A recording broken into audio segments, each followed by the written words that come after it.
So one moment, I'm just queuing something up here, which is queued. Okay. Um, Good, we're ready. Om Namo Bhagavate Vasudevaya. Om Namo Bhagavate Vasudevaya. Om Namo Bhagavate Vasudevaya. So my greetings to you all. To Min, I apologize for keep postponing our call, but I just sent you another note. I just been had a lot of visitors at the BI. We had Radhanath Swami join us for a full day, and Jayadvaita Swami join us for a full day, and then Gauranga joined us for a few days. So we've had a lot of illustrious guests at the Bhaktivedanta Institute. And having those guests ties very tightly into the theme of today's class. Very, very tightly into the theme of the class. And we'll discuss that in a little bit. So we're reading from the 10th canto, chapter 86. Arjuna kidnaps Subhadra. Now, has anybody here ever been kidnapped? So raise your hand.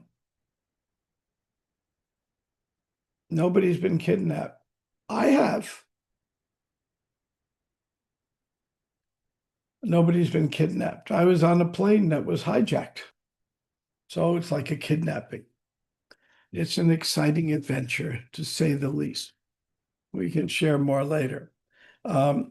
Back in the 70s, going into the 80s, there was this fellow named Ted Patrick, and he used to kidnap devotees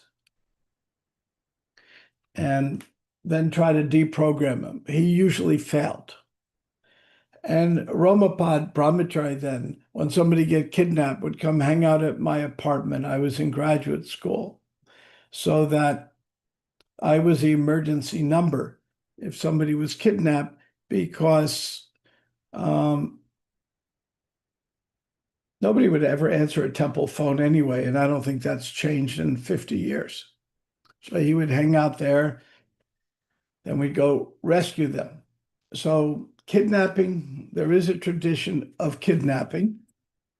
In this case, Arjuna was kidnapping Subhadra. And Balaram got very mad, and then he gave all his blessings. So, but our subject matter today is not the kidnapping, it's just the context for it. Bhima, I see your hand is raised.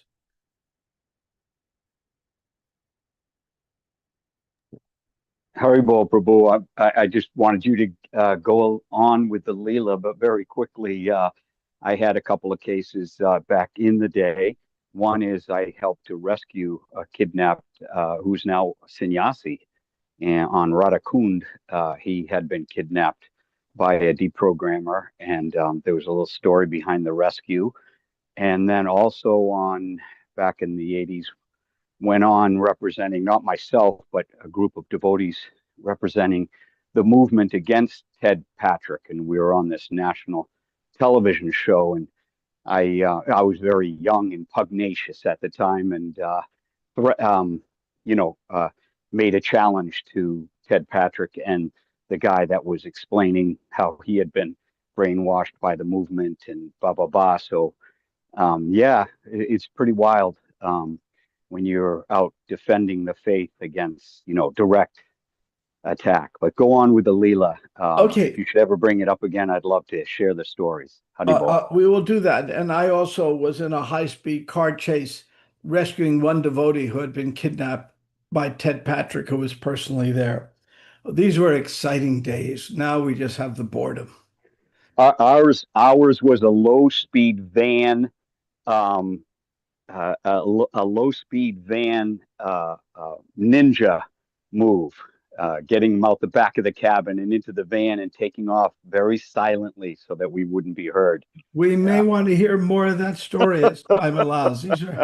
These are good stories. Uh, Um, so, but here we're moving on to a particular lesson in this part. Um, so um, I'm going to give just a little more context. Um,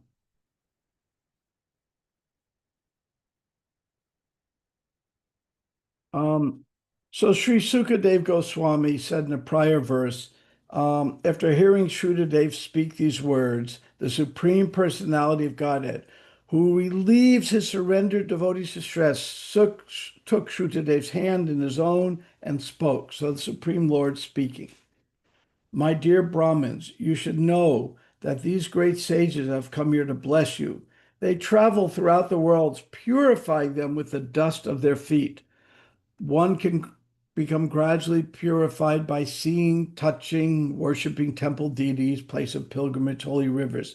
But one can attain the same result immediately simply by receiving the glance of exalted devotees. And now the verse of the day. Brahman Janmaya Shreya Sarveshram Praninam Iha Tapasya Vidyaya Tujja Kim Umat Kalaya Yuta. Here's the important part.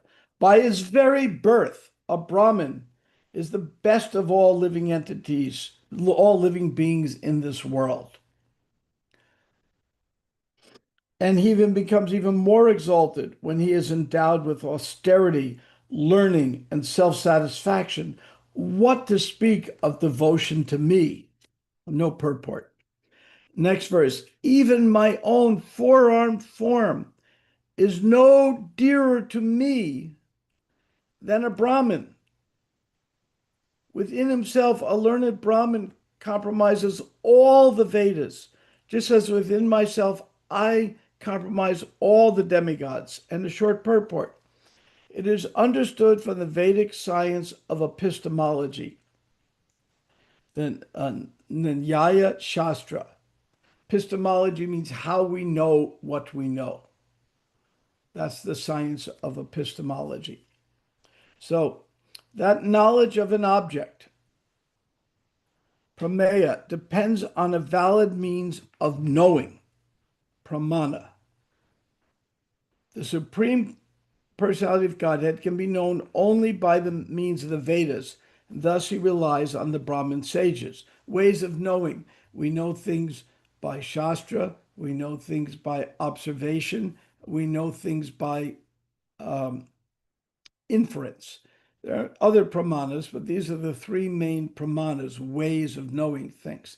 At the Bhaktivedanta Institute, we published a pamphlet, a booklet based on a talk of Radhika Raman. What do you do when what your Shastra says and what you observe are different? How do you reconcile? If anybody'd like to discuss that during question time, we certainly can do that. It's a very important topic at the Bhaktivedanta Institute, and it's something that Rupa Goswami has dealt with, and Jiva Goswami. So, the Supreme Personality of Godhead can be known only by the means of the Vedas. Thus, he relies on the Brahmin sages, who are the Vedas personified, to reveal him in this world. Even though Lord Krishna embodies all the demigods and Vishnu Tattva expansions of Narayan, he considers himself obliged to the Brahmins. Ignorant of this truth, the next verse says, foolish people neglect and enviously offend a learned Brahmin who is being non-different from me. In their spirit,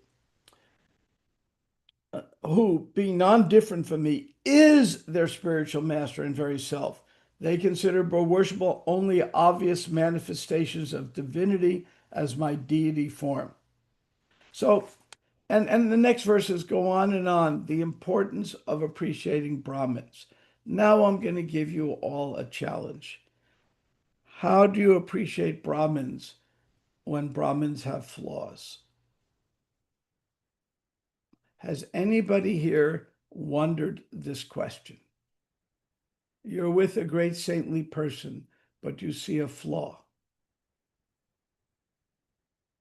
Has anybody here thought about this issue? You can raise your hand or put something in the chat. Let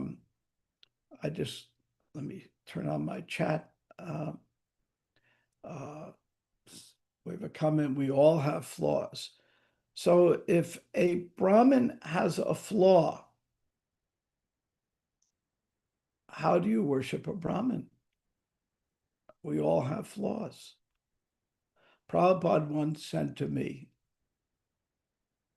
my perfection is unlike the mailman.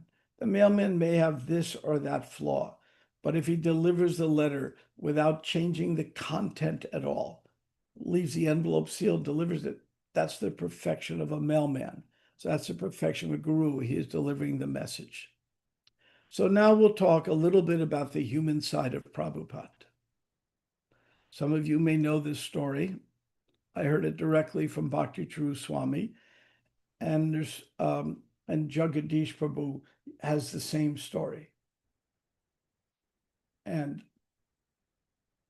one time, Bhakti True Swami was Prabhupada's servant. Prabhupada rang his bell and said, bring me some orange juice. Now, where do you get orange juice in India? You don't go to the refrigerator and pull out a thing of Tropicana and pour it. You got to go to the market. You have to bargain with the merchants. You have to bring back the oranges. You have to wash them. You have to squeeze them, blah, blah, blah. It takes a long time. When he brought in the orange juice to Prabhupada, put it on a little silver tray in a nice cup, brought it in, and Prabhupada said, you took too long. I don't want it anymore. And Bhakti Charu was very, very sensitive devotee. He was so forlorn. Oh my God, what have I done? What have I done? And he froze like a deer in the headlights. He couldn't move, didn't know what to do. And then Prabhupada saw him and said, oh, don't worry about that. Old men get grouchy. The human side of Prabhupada. One time Prabhupada said to Jagadish, who was his servant, move the bed to the other side of the room. Big, heavy wooden bed, very, very heavy. And I'm going to my office. That's what Prabhupada said. So Jagadish said, oh, I'll get a few men to help me. And Prabhupada, do it yourself. So he's dragging the bed across a room and is making loud, screeching noises. Prabhupada rings the bell and says, what are you doing? I'm trying to write and you're making all these noises. But you told me to move the bed. I'm trying to write. Don't you get that? And then he rang the bell again. And he says, oh, don't worry. Old men get grouchy. So what are we to say? So here's the human side of Prabhupada. And Prabhupada was also very funny. He would joke around. Someone say Brahmins don't joke around. Prabhupada certainly did. One time he was with all of his sannyas disciples and he says to them, so I understand the best prostitutes are in Thailand. And the disciples, these are sannyasis, are looking at him. Oh my God, what are you saying? They didn't know what to say.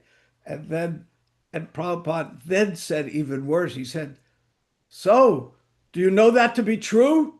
And some of them, before they were devotees, might have even known that to be true. And one of the devotees finally got up the nerve to say, Prabhupada, how do you know that?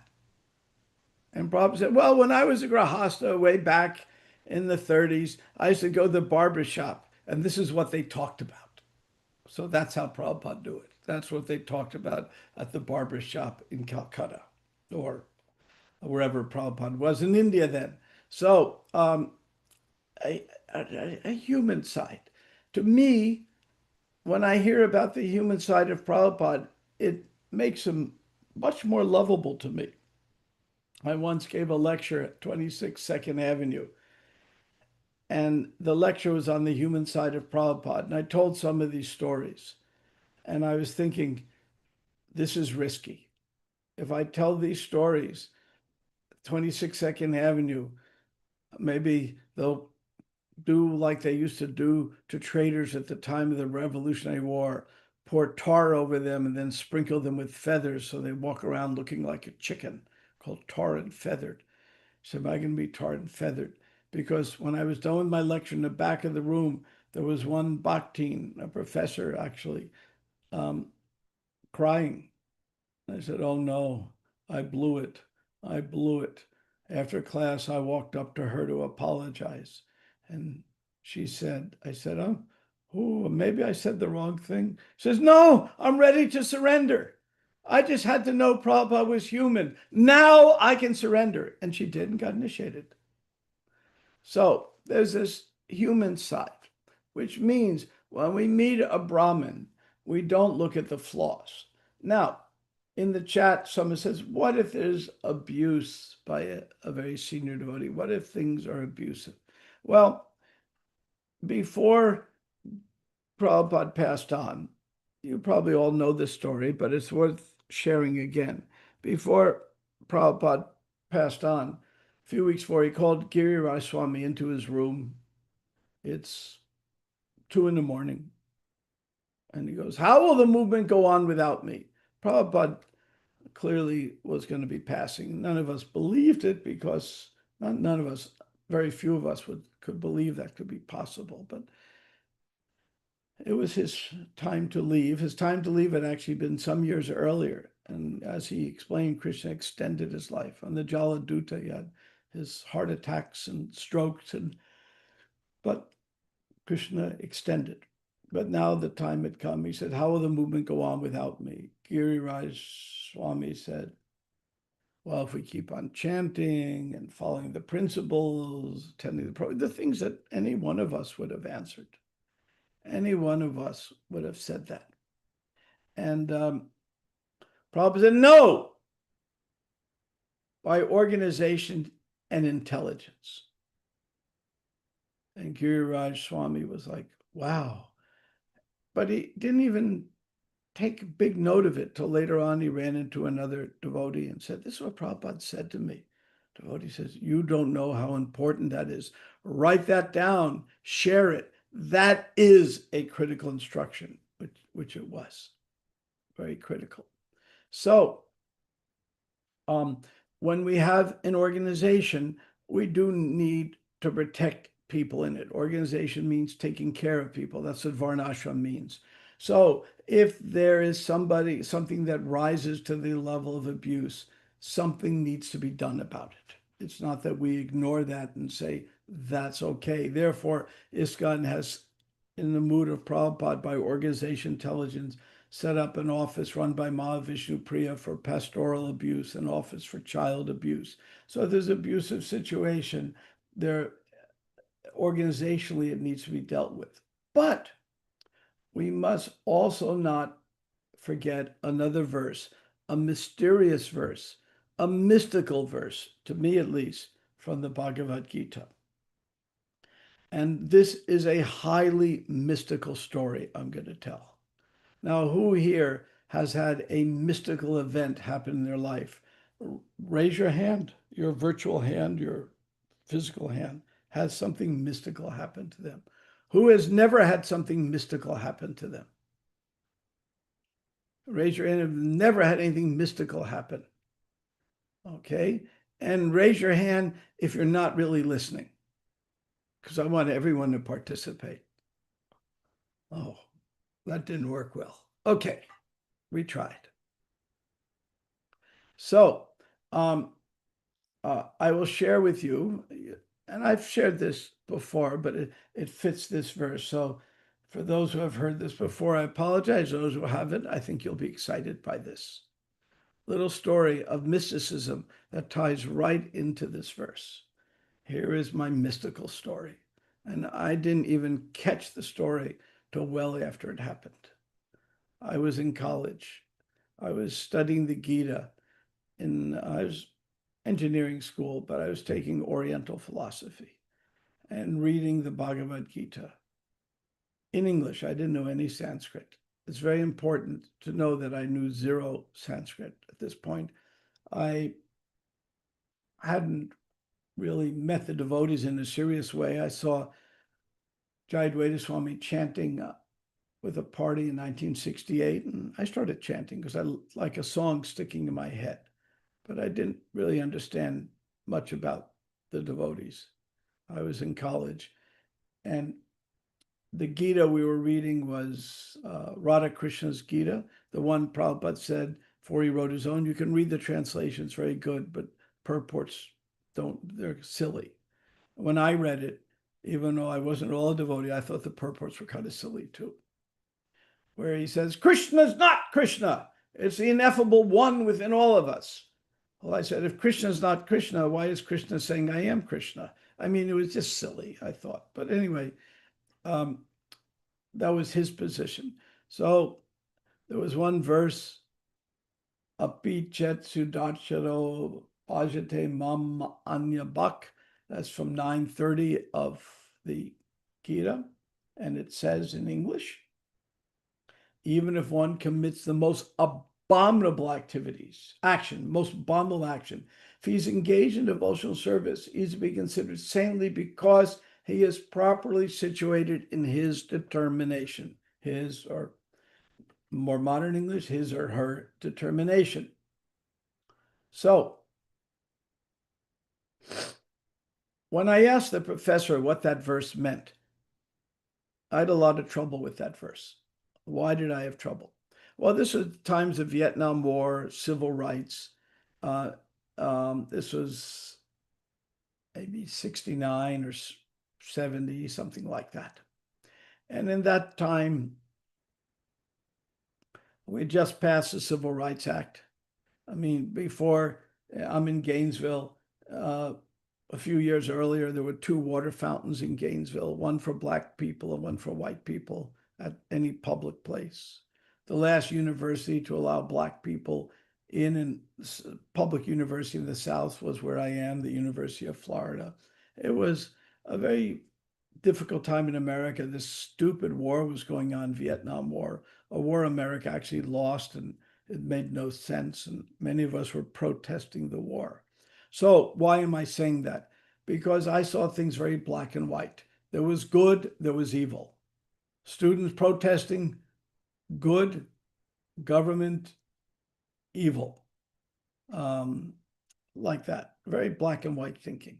So this verse is the opposite of black and white thinking. This verse says you can be a saint and commit abominable actions. That made no sense to me. You can't be both. It made no sense. So I asked the professor, of all the verses in the Gita, this is not a very important one considered, Sarva Dharman Prichaja, or even philosophical verses, Theos Minya Te, that you're not this body. There are very, very important verses. In the context of the Gita, we say every verse is important, but then again, there's a hierarchy. This one wasn't particularly a critically important verse, but it struck me deeply because of the mindset I had. So I asked the professor, Professor Kohler, explain this verse to me.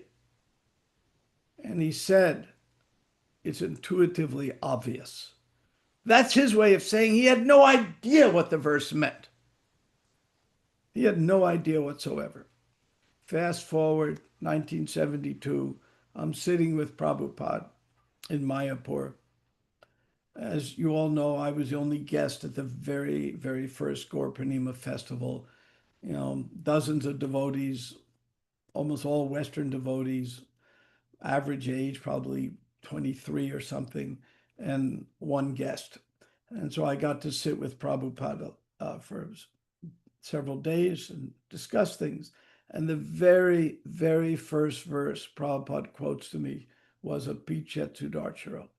Not only did he quote it to me, he quoted it in Sanskrit, knowing, because we had talked for a while then, knowing I had known any Sanskrit.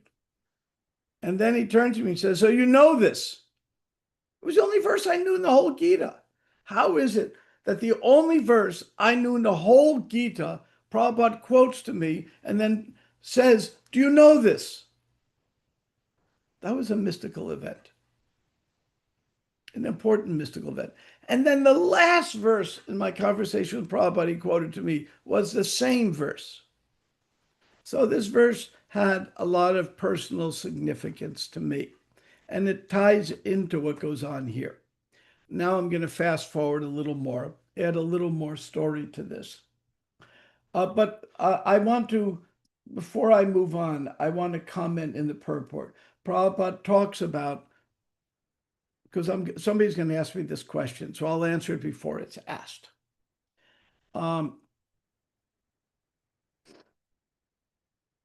No one should deride a devotee for some accidental fall down from the ideal path. And that's explained in this verse. And let me see. But let me see. It's explained in some detail in this verse. I'm going to read from the last paragraph. Excuse me here. I'm just. Why is that person saintly? The next verse says, he quickly becomes righteous and attains lasting peace. Boldly declare, my devotee never perishes. But, and this is a huge but, Prabhupada said in the last paragraph, on the other hand, one should not misunderstand that a devotee in transcendental service can act in all kinds of abominable ways. This verse refers only to an accident due to the strong power of material connections. So basically, this verse is not an excuse that I'm a Brahmin, I can do any kind of nonsense. Prabhupada makes that point clear. So how does that verse fit in with the Bhagavatam? Therefore, when we see a Brahmin, there's a nice quote, which I'll give you in a moment. One godbrother of Prabhupada had a quote that I thought may be very relevant for this. How do we judge a devotee?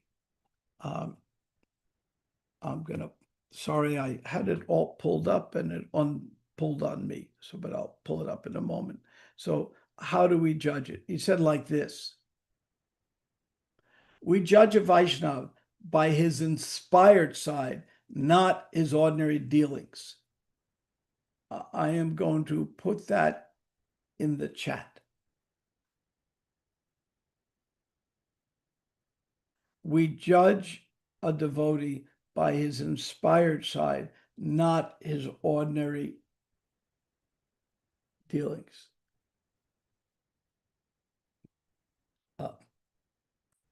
So, therefore, when we meet a Brahmin, there may be some discrepancy.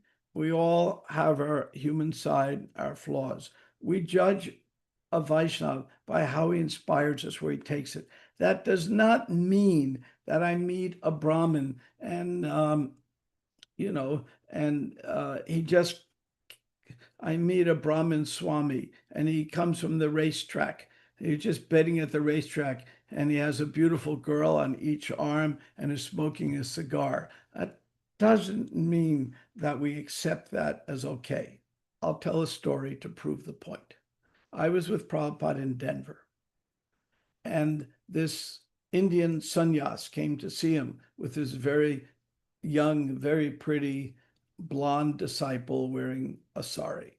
And it was obvious that they were more than, that they were more than friends. So he walks in his saffron, offers respects to Prabhupada, and kind of a proud guy. And then Prabhupada gave a lecture talking about fallen Brahmins. And he was talking about this fellow without naming him. And when he finished, the sannyas went up to Prabhupada, touched his feet, thanked him, and then left with his girlfriend. But Prabhupada was very polite about it. He didn't want to publicly humiliate him, but it was clear who he was talking about, and the fellow understood the circumstances. So what I'm trying to say here is we judge, we're very careful not to judge others by small discrepancies. Somebody gets angry, somebody gets grouchy, somebody gets this, somebody gets that. The lesson herein is it's all by associating with the Brahmins. By Brahmins, I mean those who inspire us spiritually. By associating with them, that is the key for spiritual advancement. And while associating with those who are more advanced than us, if there's some minor discrepancy, we don't focus on that. We focus on how we're inspired. And if somebody has discrepancies such that we cannot take shelter of them, they're just, maybe I took shelter of this leader before, but I can't now. Then what do you do? We'll give you the answer in a moment. And there's a song I have. You know how I like playing songs. And the song I have gives the absolute key. In fact, Jayadvaita Swami and I spent hours the other day, just a few days ago, discussing exactly this point. So I'm going to cue up that song. But meanwhile, I see Bhima Prabhu has his hand raised, and he is always so helpful at every class I give to give insight. Go for it. I don't think it's helpful. I think it's the urge to interject, the lack of control of the tongue. Can you hear me okay? Oh, yes. Okay. Just a very brief example, and it's always helped me to understand because, I've done some decades in and out of the movement, etc. And of course, out was caused by doubts. Never a doubt of the philosophy or who Krishna was, but doubts of the institution, and also, of course, a rebellious spirit, independent spirit. But be that as it may, in looking at other Vaishnavas who are our superiors, who have been around longer, to whom we look for instruction, especially if we're in intimate association for long periods of time, we will see these apparent, not so sublime characteristics. But as a simple person, the other day, in the winter, I have to make a fire every day in our stove. We have a wood fire stove that heats the whole house during the winter, and I have so many trees, got 20 acres and 10 acres of trees. So long story short, I just learned when I was, stoking a fire, even at the fag end of that fire, when it's all tired out and there's only one ember left, you wish to put new logs upon it, that you seek just one ember, one source of that fire, and you coax it, you blow on it. That's where you're looking. You're not looking at all the burnt wood.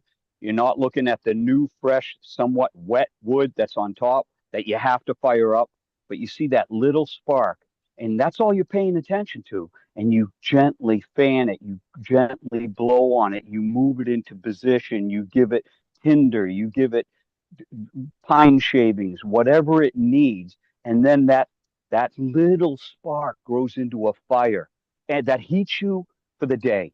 And but that little spark prior to being coaxed, to being paid attention to, uh,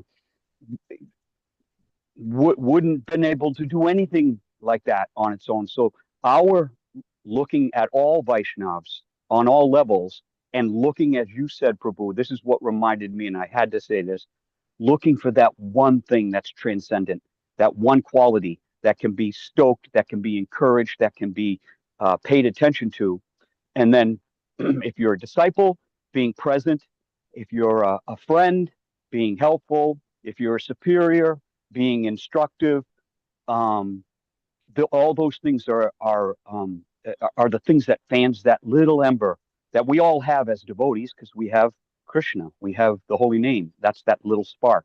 And if we just fan it, then so that's how I've learned after having mucho grande, good excuse to find doubt with what's going on around me, that I changed my consciousness, my point of view, to always just look for that one little spark and then see that's Krishna in that person. And that's how we alleviate looking at a Brahmin, because basically when you're initiated, you become Brahminical. Um, So, anyways, Prabhu, thank you very much for reminding me of this important characteristics because the doubts will always fly up. Hare Krishna.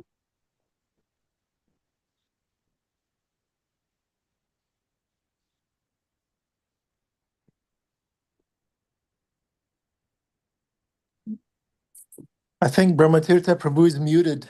Oh, I'm sorry, I had Okay, hit thank my you. mute button. Jai Advaita Swami, thanks, Bhima, for your insight. Much appreciated. Jai Advaita Swami and I had discussed this very point a few days ago. He was at the BI for spent the day with the Bhaktivedanta Institute with us, and he this very point. And then there was a song. I even mentioned the song. He knew the song from the 60s. This song is the secret of dealing with Brahmins. Now, let me make this point. It does, if you really just can't relate very well to that Brahmin, this song still applies. If you can relate well to the Brahmin, it even more applies. Is everyone ready for the song?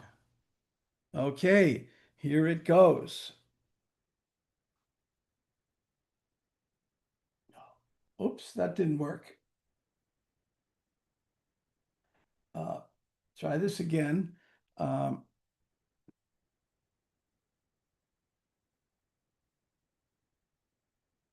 no.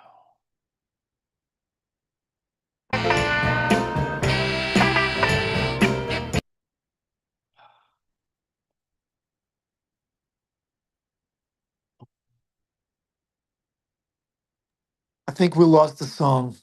Yeah, I'm coming back. Something screwed up here. I'm back. Okay, I got it now. Sorry about that. That was just me being fat fingers on a keyboard don't work well. Okay, we'll get the song now. Uh, okay, this will work now.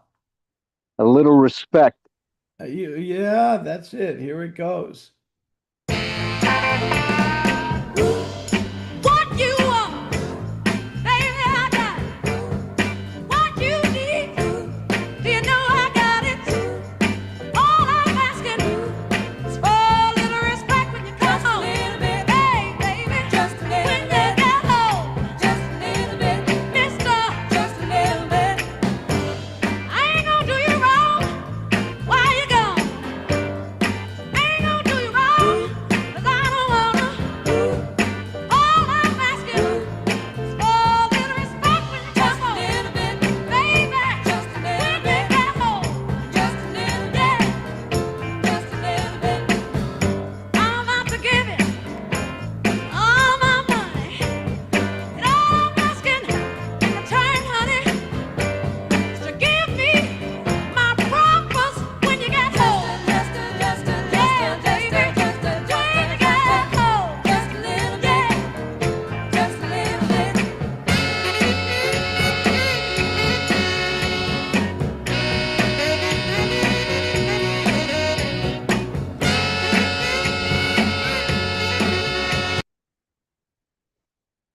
Okay.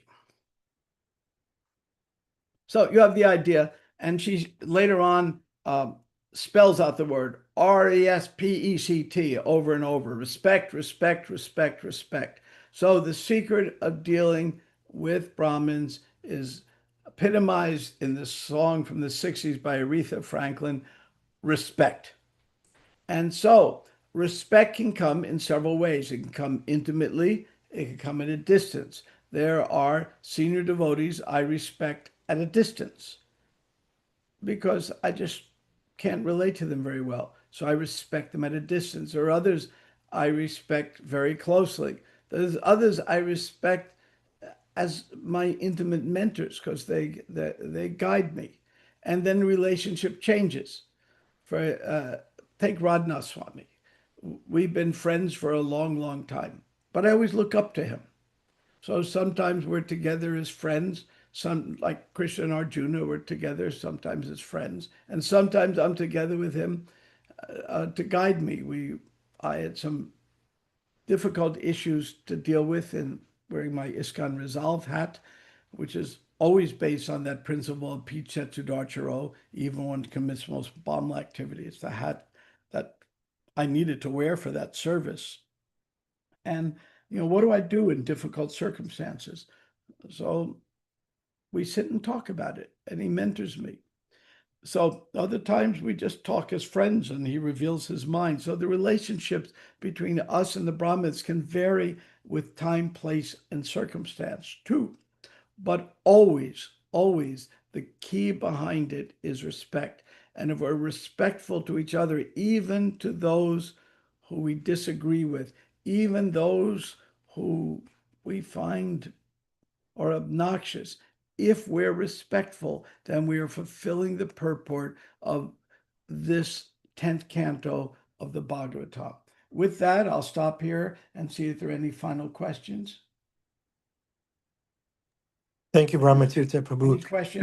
My wife wants to hear that hijacked plane story, maybe briefly. Oh, well, it was a lot of fun. I was on a plane. His wife and I were sitting actually in the front row. It got upgraded, and before 9/11, so the cockpits weren't reinforced. And some guy came forward yelling, "I have a bomb! I have a bomb!" and started kicking in the cockpit door, which was kickable in.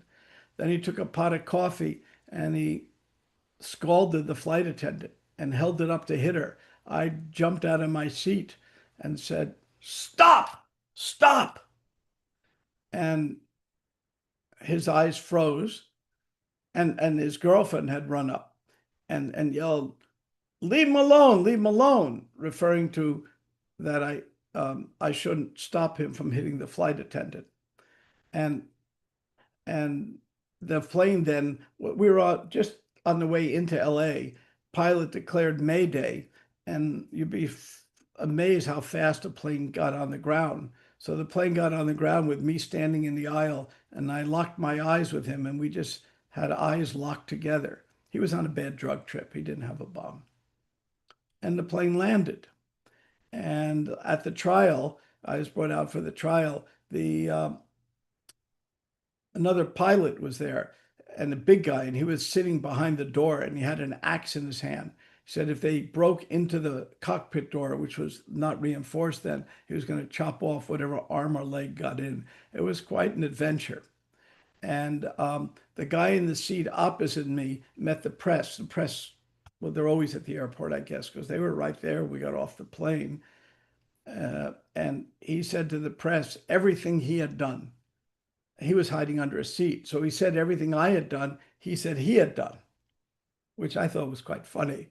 And last thing I want to do is talk to the press or be bothered with these things. But I did get 100,000 miles out of it from the airline for helping their flight attendant. So it was quite an adventure for me. But what did I learn from that lesson? Well, it turns out the guy who I was about to attack, because he was attacking the flight attendant, was a black belt, and I would be headless if we actually got into an altercation. But anyway, somehow or other it didn't happen. But what I learned is when we're in a very scary situation, really scared, I mean, you just don't know what's going to happen. If somebody breaks in the cockpit and the plane's on the way down, we're all dead. And in situations like that, I actually, somehow or other, the Krishna consciousness kicked in and I wasn't scared. Krishna gave me inside some strength to deal with it. And afterwards, I thought of the very scary situations that other devotees had been in. One time, Narahari was on a plane and the engine caught fire and it was coming into Miami. And so they had to circle for an hour with the engine on fire to burn up fuel because the plane was too dangerous to land. Though an engine on fire, planes don't blow up with that, but the passengers are all looking out the window, the engine blazing, flying for an hour. They were writing their last will and testaments. They were crying and praying or whatever. And Narahari was just sitting there chanting japa. And then when the plane landed, the reporters were all there. I mean, the plane had been circling Miami on fire for an hour. So all the reporters were there. And the reporters asked the passengers what happened. They said, ask that passenger, ask Narahari. He's the only one that was calm. And they asked Narahari, well, what happened? He said, I was in Krishna's hands. And it was very, very effective publicity. So every once in a while, we can feel that we're in Krishna's hands. I was lucky at that moment. Other circumstances, I probably would have been hiding under the seat also. But Super Soul had inspired me for the right thing to protect the flight attendant.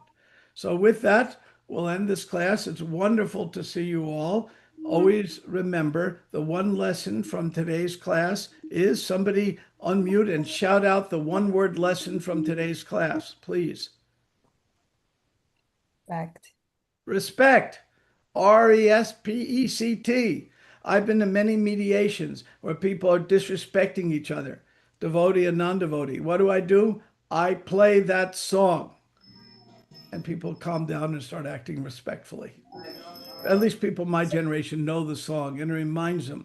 So the secret here is respect. Thank you all very much. We'll see many of you, Krishna willing, at Rath Yatra on Saturday. Hare Krishna. Now talk. Thank you, Brahmatirtha Prabhu. Thank you so much. Hare Krishna.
Thank you, Adipusha Prabhu. Would you like to speak, Adipusha Prabhu? Okay. Yeah, hold on. How about this? We have Gail ask the question. Gail, ask your question. Maybe Adipusha Prabhu will answer. Gail. Hare Krishna, I was just going to get confirmation or elaboration on what Srila Prabhupada meant by one's inspired side. I was thinking that it could mean either and, that what it is in Krishna consciousness that attracts somebody. It could also mean how a person inspires someone else in Krishna consciousness. So anyway, I was looking for some elaboration on that term, on that phrase. Thank you, Gail. Great question. Is the inspired side the side which inspires others in us, or something that inspires us in bhakti? I hope I got the question right. Aripusha Prabhu, what's your inspired side? I think that's the only side Aripusha Prabhu has. And I've never witnessed any other side of Yeah. Adi. Right, Bhima Prabhu? No, he's crazy with it. He's crazy with inspiration. You don't even make sense sometimes. And then somehow Yeah, it all works yeah. out. So if it wasn't for inspiration, not only would Adi Purusha be lost, but you and I too, Prabhu. Right? I'm the, Adi's inspiration got us here. yep, yep. Yeah, There's a real kidnapping, right? Yeah. Adipusha Prabhu is the real deprogrammer. Deprograms me every day.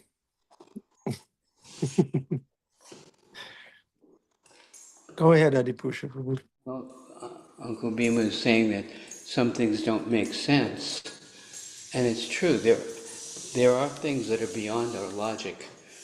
Don't be limited by logic, because Krishna can do anything. But reflecting back and trying to respond to Gail's good question, of course, Prabhu already explained, somebody might be doing something devious, and they might be somebody in authority and somebody who's, supposed to be a leadership person. So how do you regard that? So the verse that he quoted was, Bhajate mama nanya bhak, that this person, they may have done something horrible. But if they're engaged in devotional service, the verse says, very quickly they will become righteous. Just like someone who's in the shower, they may have dirt on them, but they're in the process of cleaning. So very quickly we can be confident that Krishna is working in their life. The class is about glorifying Krishna. How wonderful is Krishna that even, the whole controversy in Christianity was Jesus said, your sins are forgiven. And they gave them another chance. And he told them, now go and sin no more. So you can come from the platform of being devious or making mistakes to the platform of being cleaned so that the heart is pure just like snow. That's what it says in the scripture. So it says, Bhajate mamana, even if they've committed abominable activity, if they're engaged in devotional service, they can be respected because they're taken to the process of cleaning themselves. And we can see that and be inspired by that. That's kind of interesting. So Krishna is so wonderful. One devotee I call, he's up in Boston, and he always said, I am the person beyond hope. I'm the person who nobody can help, Is that Bhima Prabhu? No. No. That's what he always says when I call him. How are you? He goes, oh, I'm beyond hope, And out of humility. But actually, Krishna, Lord Chaitanya, Patita Pavana, he's the savior of the most fallen. Jagai and Madai were rapists and murderers and thieves and drunkards, and they even offended a devotee. But Lord Nityananda was so merciful that he uplifted them and they became saintly. So we can be confident that Krishna is more powerful than even our completely, ridiculous bad habits, long-standing. At least that's what I've heard from Srila Prabhupada. How wonderful is Krishna? We're here in the class to glorify Krishna. And it pleases Krishna if we treat those persons with respect. It pleases Krishna if we are in the process of caring for each other. And we don't pull punches with the principle. We can say, this is not recommended in Scripture. This kind of activity is erroneous. But whether or not that person is still doing that, we don't know. And whether or not they've already confessed it, been forgiven, corrected themselves, and we're just thinking about something they did in the past, we don't know. So we have to be careful about judging others. But we do know that Scripture does explain very clearly that this cutting the throat of the animal, this poisoning our brain with intoxication, this promiscuousness, that will slow us down in our progress. So let us remember the principle and be careful not to judge other people because we don't have complete information about their heart. Anyway, that's what I've heard from Prabhupada. I didn't know what to say, but I prayed to Srila Prabhupada what to say, and that's what he gave me. So I'm hoping that what I had to say is coming from him.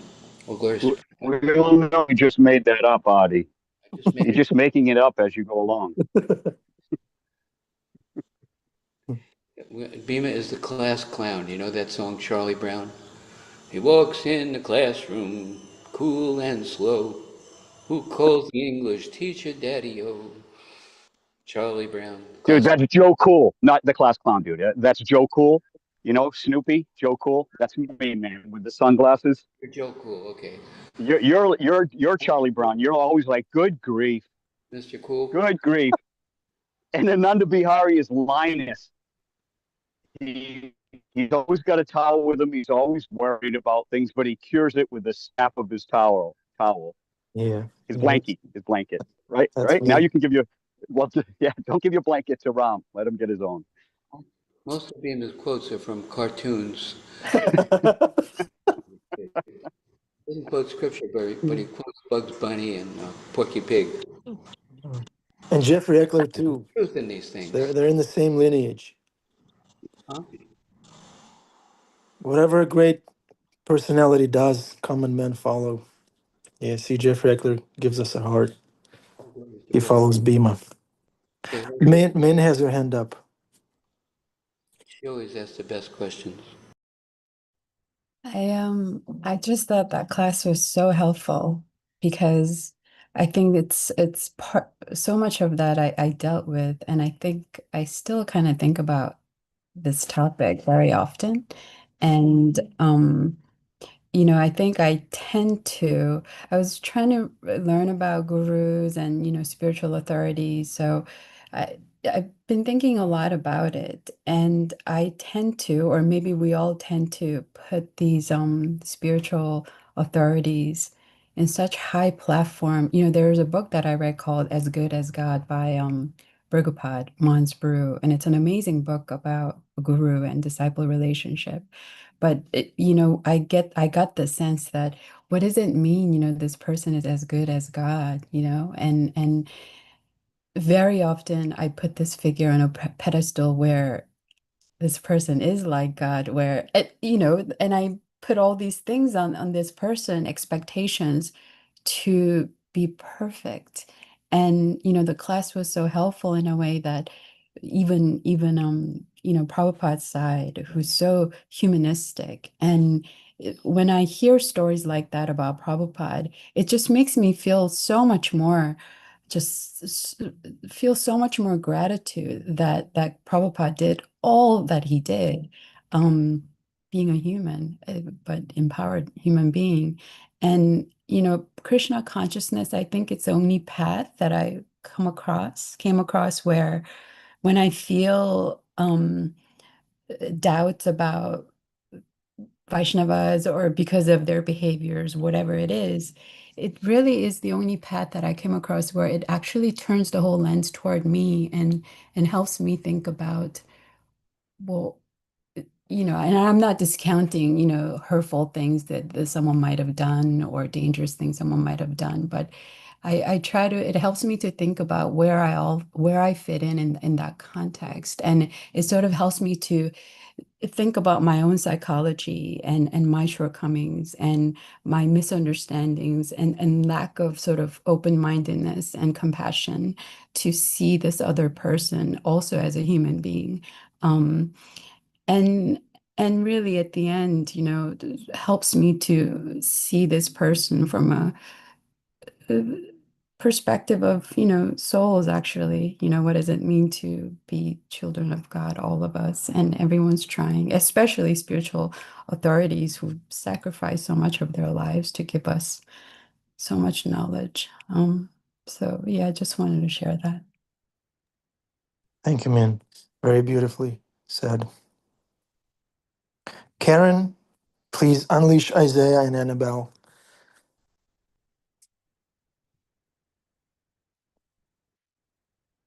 Okay, there they are. Hare Krishna, Isaiah Prabhu. Somehow or other, this stupid Zoom treats this as a background noise, right?